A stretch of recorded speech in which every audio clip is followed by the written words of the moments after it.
সচিবালয় ঘেরাওকে কেন্দ্র করে আনসার বাহিনীর অতর্কিত হামলা দেশে আতঙ্ক ও ক্ষোভের ছায়া ফেলেছে। হামলায় অন্তত ৪০ জন আহত হয়েছেন, যাদের মধ্যে বৈষম্য বিরোধী ছাত্র আন্দোলনের সমন্বয়ক হাসানাত আব্দুল্লাহ রয়েছেন। এ ঘটনায় শুধু দেশের সাধারণ মানুষ নন, শোবিজ অঙ্গন থেকেও আসছে তীব্র প্রতিক্রিয়া।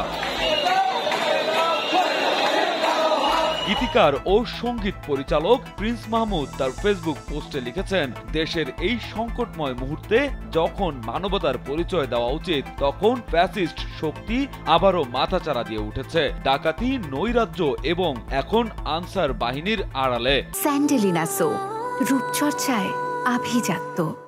সরকারের উচিত অবিলম্বে কঠোর পদক্ষেপ নেওয়া, অন্যথায় পরিস্থিতি আরো ভয়াবহ হতে পারে। তিনি আরো যোগ করেন, এখন আর সময় নেই, ছাত্র জনতা প্রস্তুত, দেশের নিরাপত্তা সুরক্ষায় দ্রুত পদক্ষেপ গ্রহণের সময় এসেছে।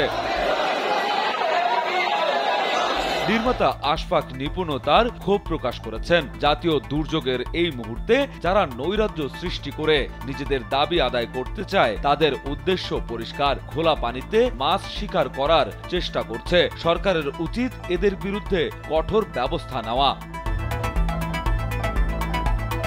নির্মাতা মোস্তফা সরওয়ার ফারুকীও এই হামলার বিরুদ্ধে তার প্রতিবাদ জানিয়েছেন। দেশের এই অবস্থায় মানুষ একে অপরের পাশে দাঁড়াচ্ছে, আর আনসার বাহিনী অন্য কারো স্বার্থে খেলছে। দাবির পরেও এমন হামলা সহ্য করা যায় না। সরকারকে অবিলম্বে কঠোর পদক্ষেপ নিতে হবে।